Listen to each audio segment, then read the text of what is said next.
I once had a similar experience. It had to do with the host family I lived with as a child. I was an orphan, adopted by a couple with a great deal of love in their hearts. I had many siblings, and we all adored each other. Once we were older, Mom and Dad would turn us over to be individually adopted by families of greater means, and go on to adopt more young children. They were perfect parents. Or so I thought. And then? And then, I found out we were merely raised as livestock. Once we had reached a certain age, our parents would bring us to the market for sale. All children that were sold would leave the house, and nobody would know what became of them. As for those who didn't sell, they were merely disposed of. Did you know I once considered myself an extremely lucky child? And all of my friends, all of my siblings, they all felt this way as well. I was also not the first to find out about the truth. All those who found out before me were simply added to the disposal pile. I could never shake the feeling of irony every time I juxtaposed their tragic ends against our parents' adoring smiles.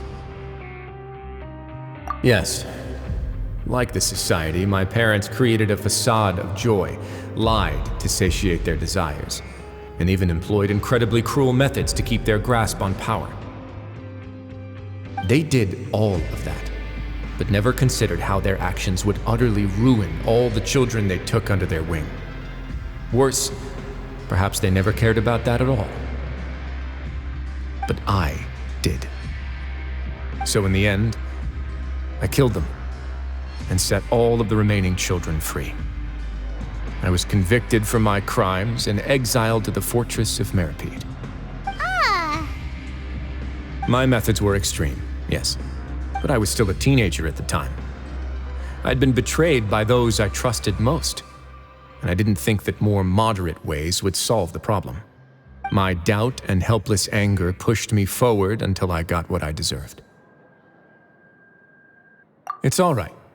You don't have to tell me what you think.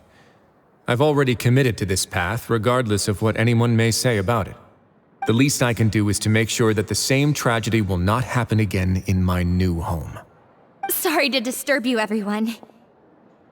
Oh, it's a vis and fasol. Are you two feeling better yet? It was all because you arrived in time.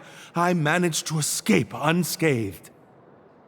We came here on impulse today, because we were hoping that you'd be able to lend us a hand, Your Grace. Please, go on right ahead. I'll do my best to help. Within reason, of course. It's...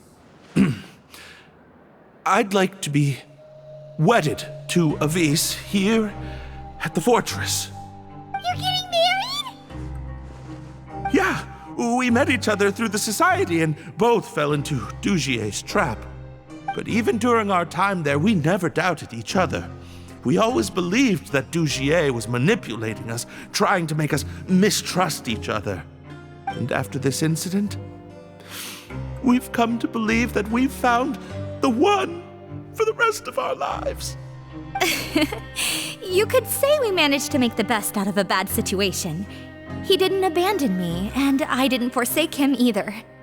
But we're still both prisoners, and we also aren't sure if the fortress is the best place to host something so celebratory. So we are just wondering, is our request a bit too out of line? You're right in that the fortress has never hosted a wedding before. But that's no reason to say no, is it? I'll help you make the arrangements. If you need anything special shipped in from the surface, just say the word. Oh, we can't thank you enough, Your Grace. We are actually also planning to stay here after the conclusion of our sentences. Yeah, we've already made tons of special memories here. So now it'd be too hard to leave. And we have full confidence in the fortress's future with you at the helm, Your Grace. Your trust is the highest form of praise. Hey, loosen up a bit. Shouldn't you be the happiest man in Teyvat to hear that people would like to stay of their own free will? Yeah. I'll always take a genuine expression of faith over any obligation to obey.